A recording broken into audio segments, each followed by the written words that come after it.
Hello, everyone. Today we're going to walk together through a story that doesn't end with fireworks or forever, but with the kind of silence that only the heart can hear.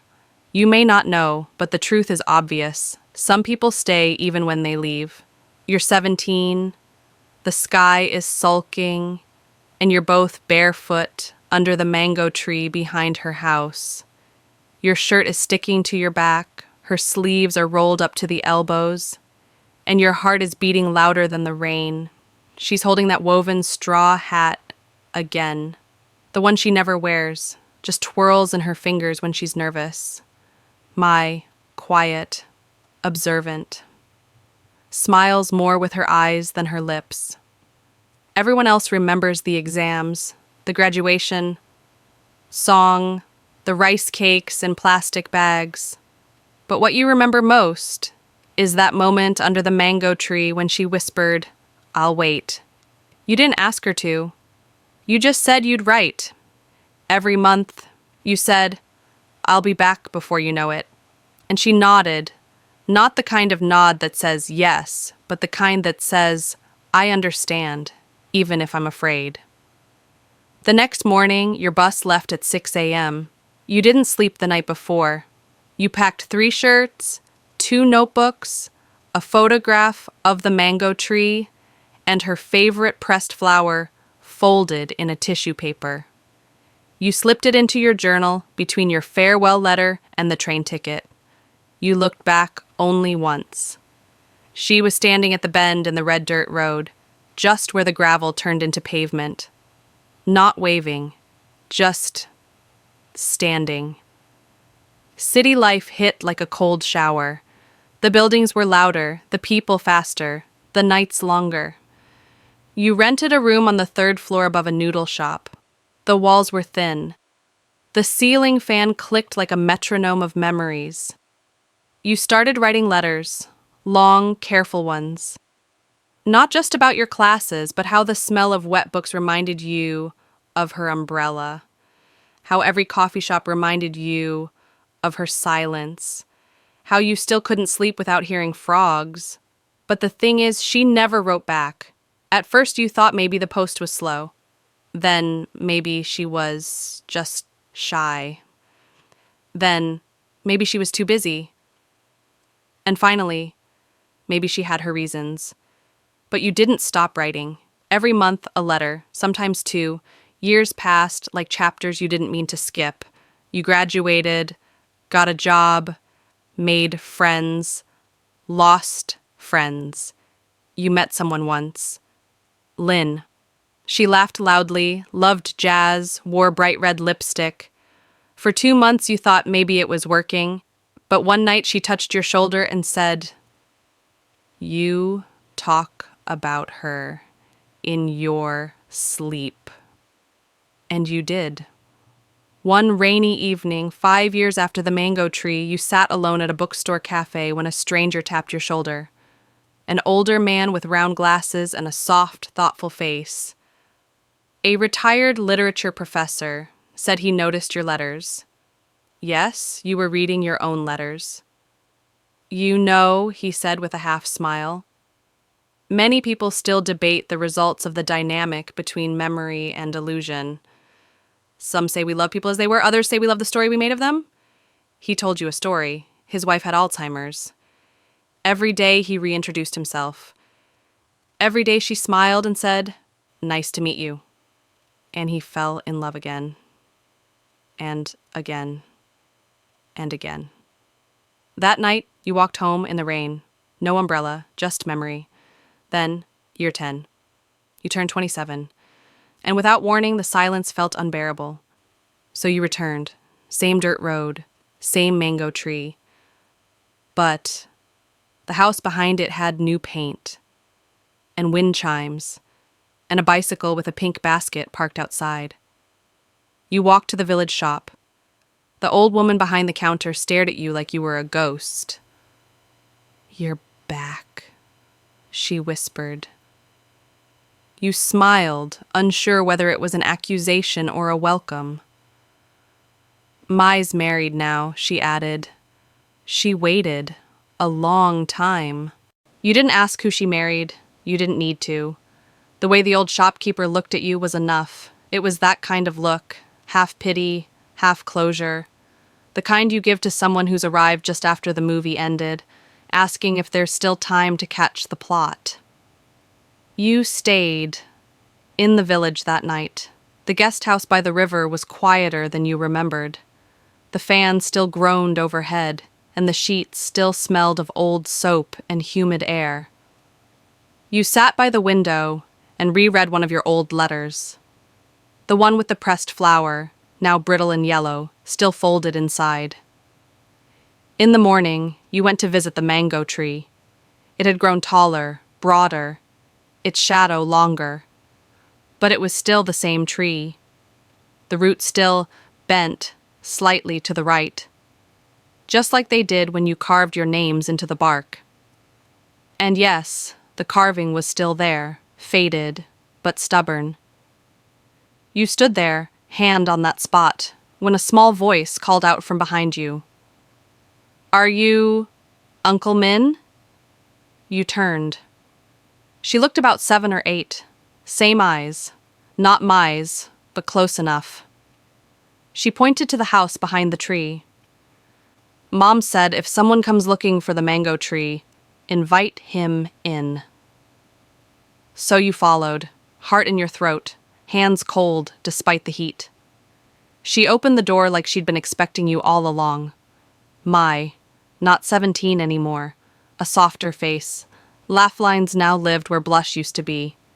Her hair was pinned back, her clothes simple, and her voice, still calm, still low, still the only one that made silence feel full.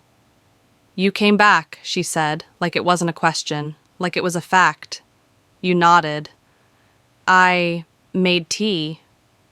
So, you sat, across from each other, at a wooden table you didn't recognize. She poured tea slowly, the way she used to braid grass when you were kids, patient, steady, never in a hurry to get to the end. She didn't ask why you never stopped writing. You didn't ask why she never replied. You just sipped the tea. And then, without ceremony, she stood up and returned with a bundle wrapped in yellowed newsprint. She placed it in front of you quietly, carefully. It wasn't heavy, but you felt the weight. "These were all yours," she said. You knew what was inside before opening it. Your letters. All of them. Still sealed. Except for one. The last one. The one where you finally wrote, "I don't know if you still read these, but I'm coming back next year. If nothing else, I just want to say goodbye." That one was open. You could tell from the creases. "I didn't open them," she said, eyes distant. "Because if I did, I would have never moved on." You nodded. Because honestly, you understood. The room smelled of lemongrass and old paper. A clock ticked in the corner, indifferent to your grief. She showed you her wedding album. Simple, a white dress, not too fancy. He looked kind. You didn't ask if she loved him the way she loved you. You didn't want the answer. Instead, she flipped to the last page. A candid photo of her, under the mango tree, on her wedding day. Alone, looking down at something in her hands. "I held your last letter that day," she said. "I wanted to open it, but I was afraid that if I did, I'd walk away." And here comes the strange part. You didn't feel angry or sad. You just felt older. Like someone who finally found the missing chapter, only to realize the ending wasn't what they hoped, but it was the only one that made sense. Later that evening, as you were leaving, the little girl ran out with a notebook.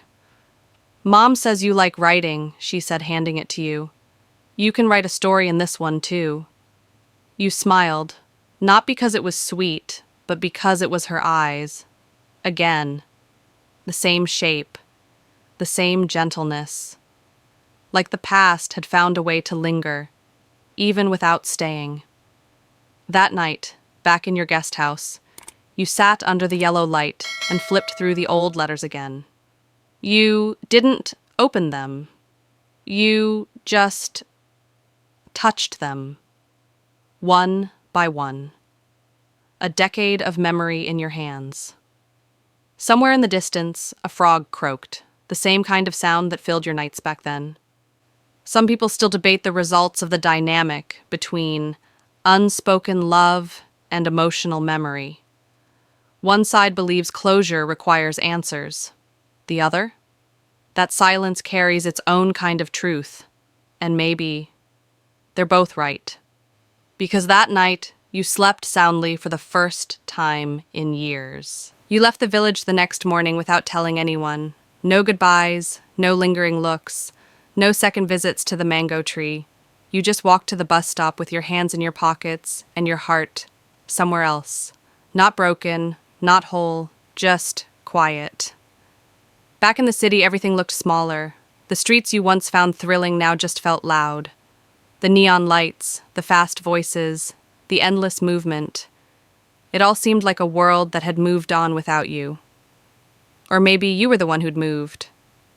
Just not forward. You placed the bundle of unopened letters on your bookshelf. You didn't hide it.